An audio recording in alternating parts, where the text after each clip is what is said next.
Welcome back to Sledgehammer Horror, guys. I am Ken Sledge, and let's talk horror. Now, today I am joined by the beautiful Jordana Bresett. Jordana, how you doing today? I'm great, Ken. How are you? I am doing amazing, and I want everybody out there in the world to know that was the first take. I didn't have to do that over again because I messed up her name. So good for me for not messing up her name. I know nothing. I heard nothing.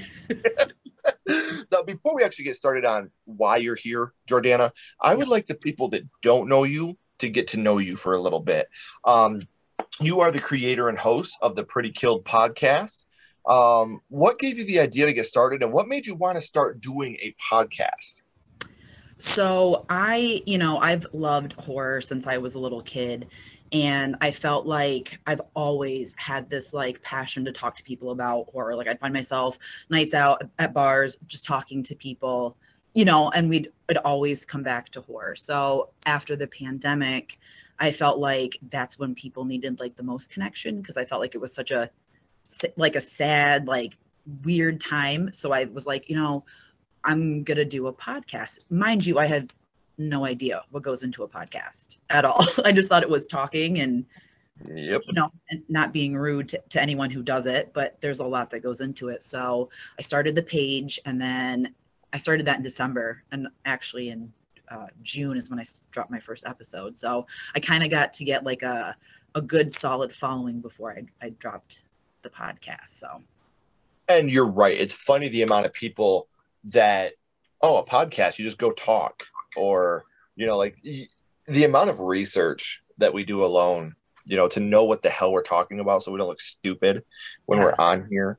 And the amount of editing that goes into it, the amount of networking to try to get people on to hang out. Like, it's a very, very hard thing to do, but we're lucky because we talk about horror. And I say this as genuine as I possibly can. The horror community is the sweetest, kindest community in the whole world. And horror's always been a huge part of your life, and when you decided to do this to connect with people, you were able to get your whole first season done. You have season 2 coming soon. Yes. But on top of that, a fellow podcaster you are joining up with, Sam, and you guys will be dropping a new podcast soon. So by the time this episode airs, that podcast may be out as well. So I have all the links for Jordana, so you can follow her and the podcast right down here in the description. So make sure you're subscribing to the podcast. Make sure you're following her on social media, as well as if the new podcast is out by then, make sure you're subscribing to that too. So what do you do on the Pretty Killed podcast? Since that one is out now, what do you talk about on the Pretty Killed podcast? So for me, I kind of like went with, it was just going to be myself. And then when I started to record, I just felt like I was in my own head, and I really didn't like any of the content I was producing. So the first episode, I actually linked up with Sam, and we did a Jaws inspired episode, which lasted 3.5 hours. We just went off of tangent. And I thought to myself, let's just go a little bit sideways and do not like a not, I don't want to say like a basic episode where it's like one movie and like a review or something. Like, let's do questions. Let's do your top favorite B slashers, just questions to spark up conversations, I guess. And it was received really well, so I just kept thinking of new things to do. Like, Sam and I played a game where we spinned a wheel and we got to pick questions, and it was just it's a fun way to do things differently, I guess. It's a lot more fun when you have a partner with it too. Like Ashley and I, we've been together 17 years, and horror's been one thing we've always connected on. So the fact of us doing this podcast together was a no-brainer. It was an easy, absolute thing. So what made you want to decide for you and Sam to start your own podcast together? Was it just like the experience you had in the first one and you guys connected really well, or was there something else that made you guys drive to want to do something together?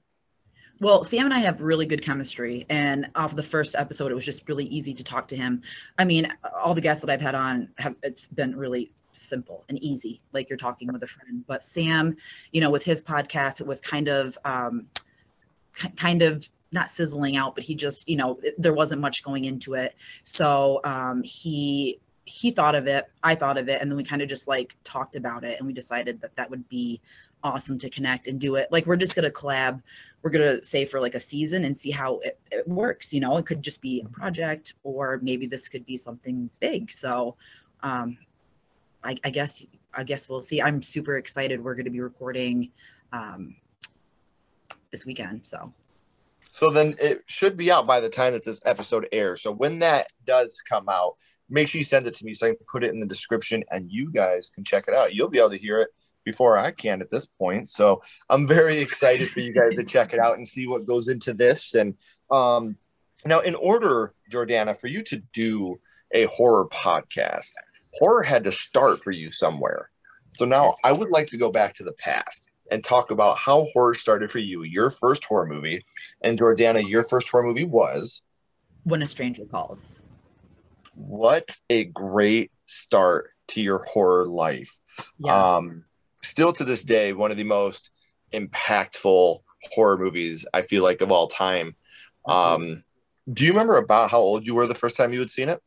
I was like roughly like 7 or 8. And I know that sounds horrible, but like my mom hated horror, and she she grew up in a time where she got to see Friday the 13th in the theaters, Halloween, sure. Nightmare on Elm Street, you know what I mean? And she hated it, but she was a teen, so she kind of like went along and did the whole thing. But I bugged her that I wanted to watch a scary movie because we lived in Orlando at the time, so we had Universal and Jaws the ride was there, and Beetlejuice and Ghostbusters. So that was like a little entryway to my love for horror. So she said, okay, we're going to watch one. And it was When a Stranger Calls. And I mean, I don't know if I'm thankful or if I'm completely like messed up from that experience. But after the first scene, the most iconic scene, I think in horror history. We've traced the call. It's coming from inside the house. A squad car's on the way over there right now. I shut it off. I'm like, I can't watch anymore. I was traumatized. And that scene is its own short film. You know, like the first 14 minutes of When a Stranger Calls could have been its own short film, and it could have been perfect, just like that. I love the fact that your mom's like, oh, you haven't seen a scary movie? Let's watch When a Stranger Calls. That's like, hey, I don't know how to swim. All right, let me take you to the middle of the ocean and just drop you in, and we'll see what happens. Pretty much.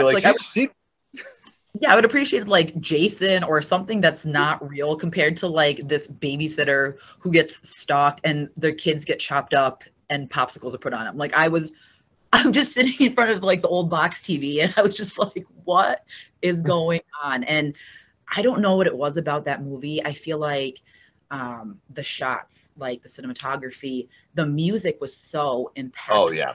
Do you remember like those deep noises that it would be like the strings, and it was like, and it was super intense. This came out of the time where scores were what made the movie. You look at Psycho, you look at Jaws, like you were just talking about, and these scores are so Halloween 1978. People that have never seen these movies know the score. And it was at that time where score was just as important as dialogue. Your script could hinge on the score. And When a Stranger Calls has a very underrated sound design team. I agree 100%. That I would love to be able to find it like on vinyl or get it like in some physical sense, because trying to explain it is like, making like those, like I just did the example of it, but it makes you feel a certain way when you're watching it. Like I watched it not too long ago, mind you, I'm 36 years old, and I still like was watching it by myself. And when it started, I just felt this uneasy sense, it's just, it sticks with you.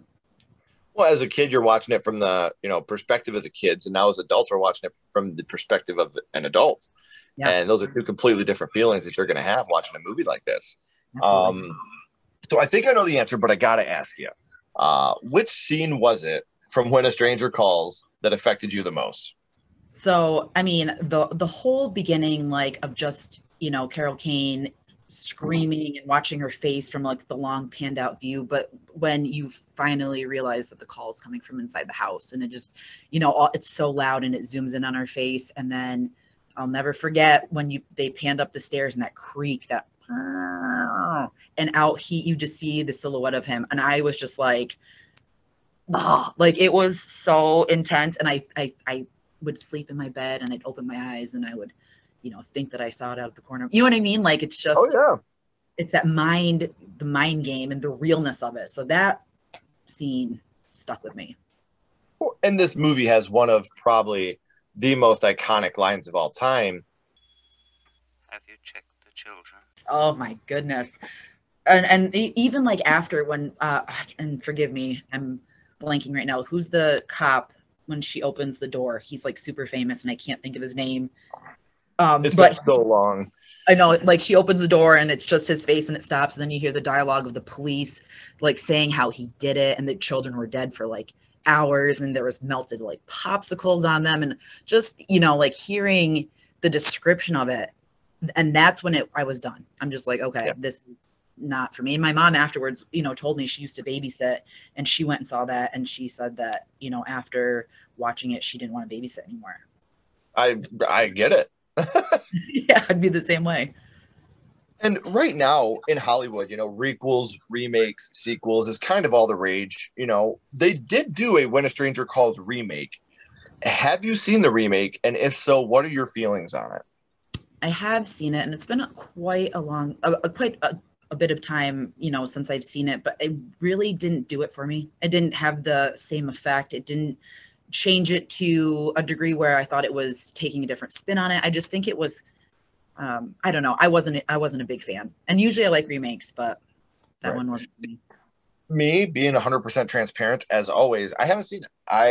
It's not that I've, you know, like poo-pooed on it or anything like that, because I'm with you. I think remakes are very beneficial, even if they're bad, because it takes people back to the original that might not have ever seen the original.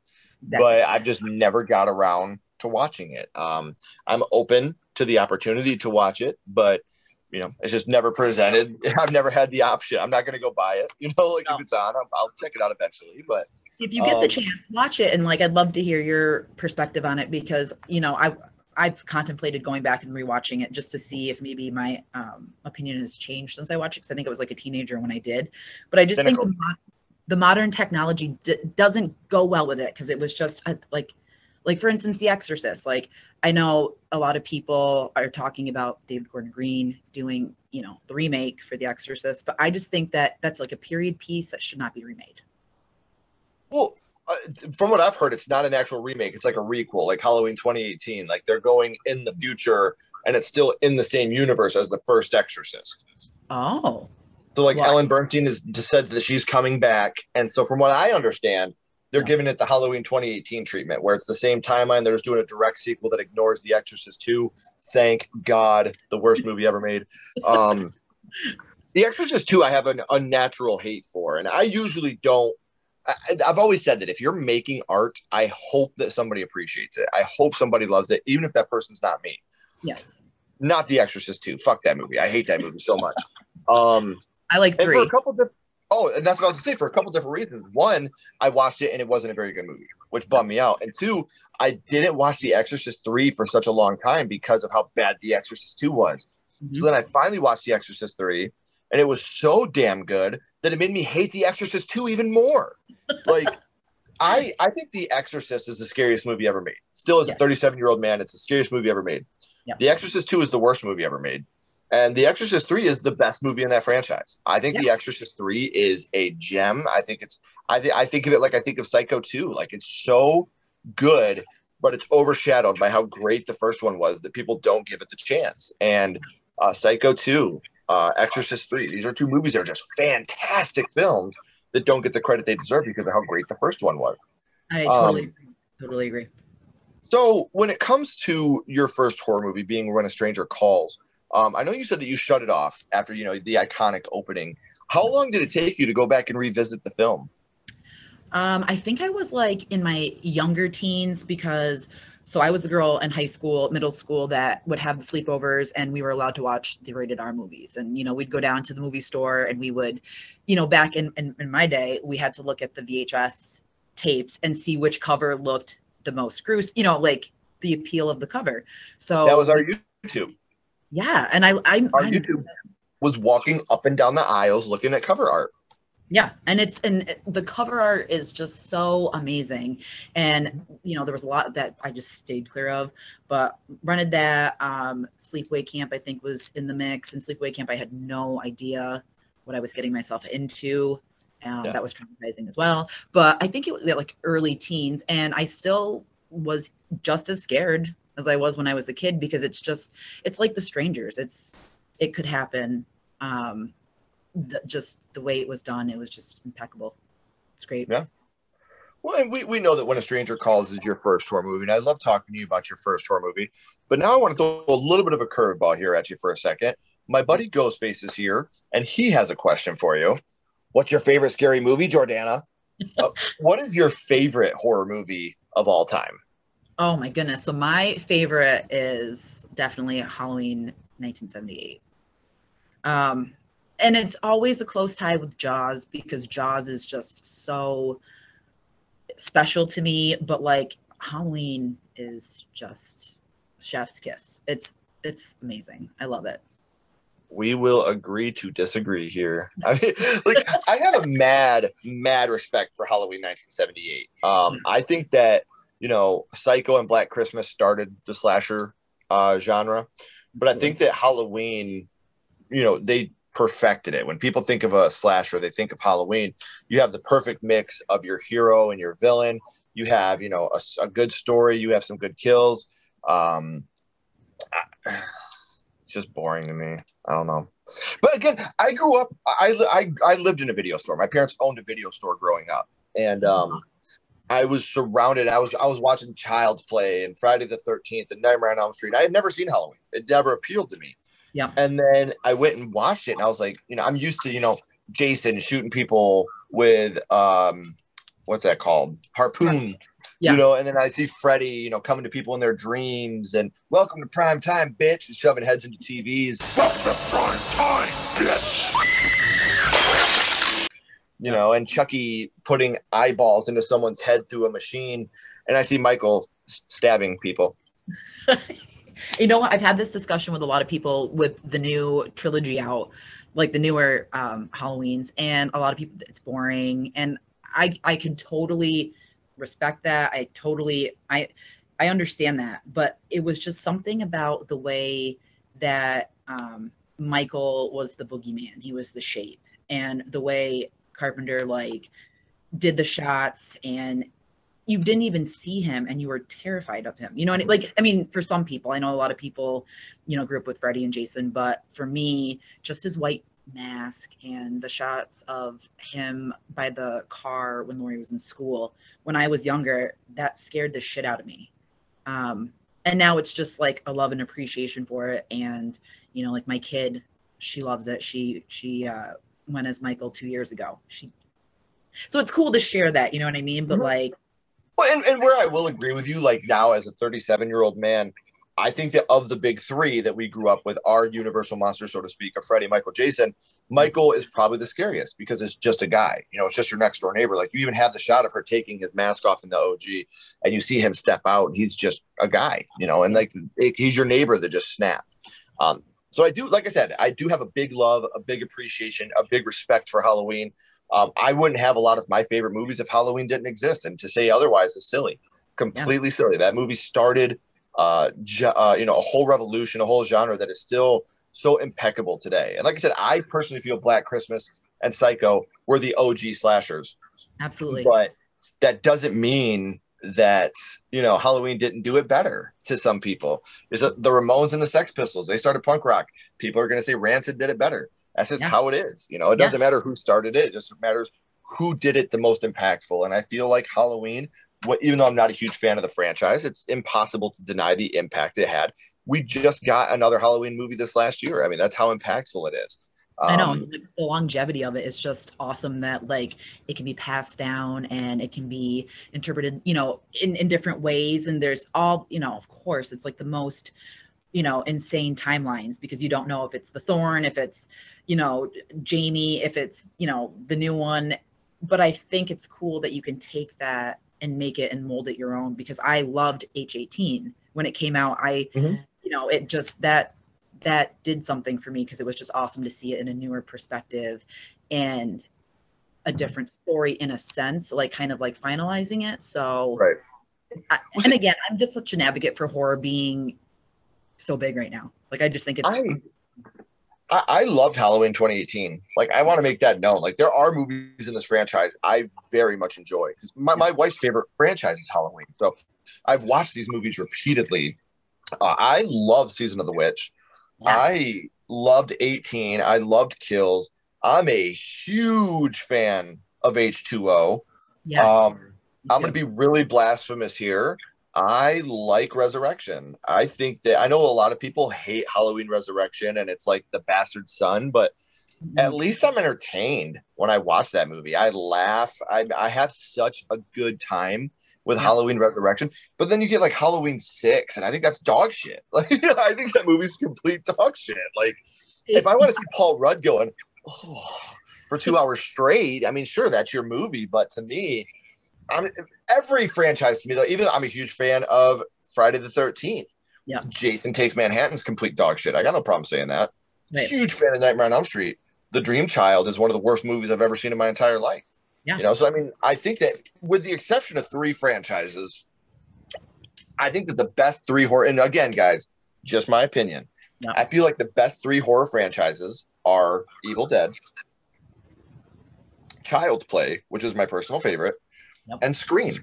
I think that those are the most consistent with the, you know, the story staying continuity wise, staying together, and quality of film. But like I said, big love, big respect for Halloween. It's never done it for me, except for like I said, the few that I mentioned.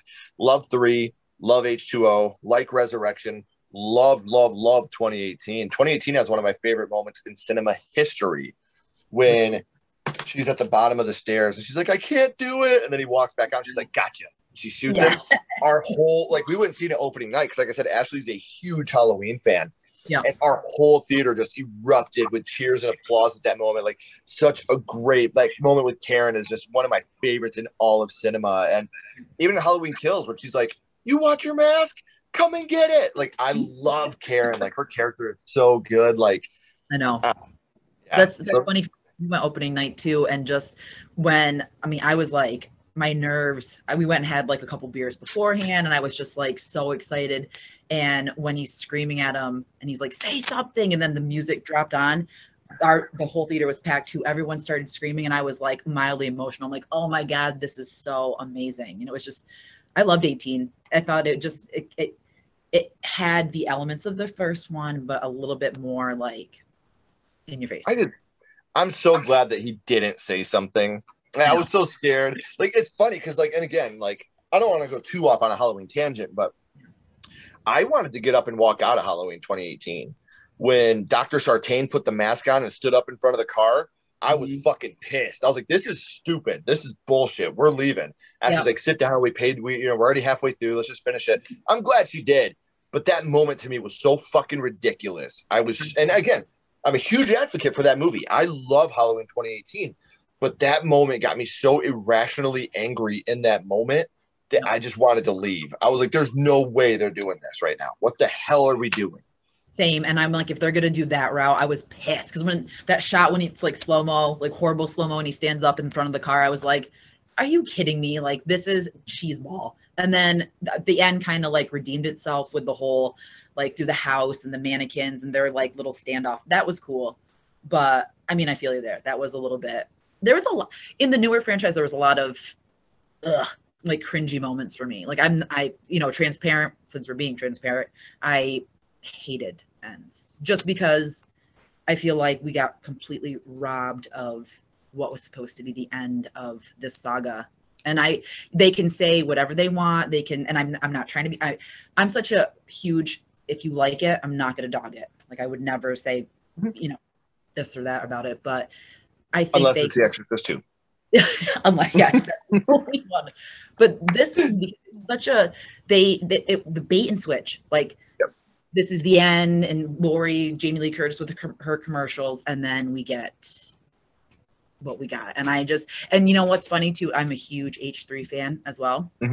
They could have totally, like David Gordon Green said, he was going to play into Silver Shamrock, and I don't know why he did not do that. Like, everyone would have went crazy if he would have ended it. You know what I mean? Like, Allison leaving hadn't, Lori and Michael both getting killed. Let's say like that happened. And then they pan to the warehouse, the factory, and out comes Season of the Witch masks, and you know what I mean? Like that would have been epic. And I thought it could have made it so you could have continued the franchise to eventually, and because we know what's going to happen. This isn't the end of Halloween. Give me a fucking break. No. But you're right. The thing that killed Halloween Ends, and I try to tell this to people, the marketing is what ruined this movie. I don't know. You should have just called this Christine 2, really, honestly. Like that's what this felt like to me. It was another Christine movie. Exactly. And I got so amped because like the first 15 minutes of Halloween Ends was so fucking good. I was like, oh my gosh, this is great. And I love Corey's character. But I think that this movie would have been more successful if Corey had been a character since 2018. Like if you could have had him as a character since then, so we built on him. Yes. They tried to put too much into Corey, investment into Corey into one film, and that's what really killed the film, in my opinion. Because I wasn't a huge fan of it either. I respect it for what it did, but there was a lot of moments in this movie, more than most, where I'm like, what the fuck are we got Corey, this adult man, getting bullied by high school band geeks? Like, none of it made sense at all. It was not coherent. And what they built it from H18 to Kills and how brutal he was in Kills to make it this old man. And like you said, the first 20 minutes of when that kid hit the ground, the theater was like, what? And we're like, what the fuck? Like, and and the credits being the same as Season of the Witch, the blue, I'm like, like this is good.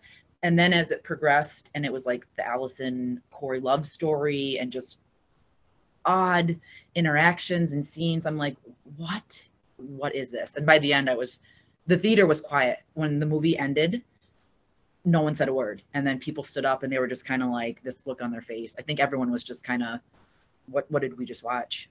Sad. And I've said this before, I don't hate Halloween Ends as a movie.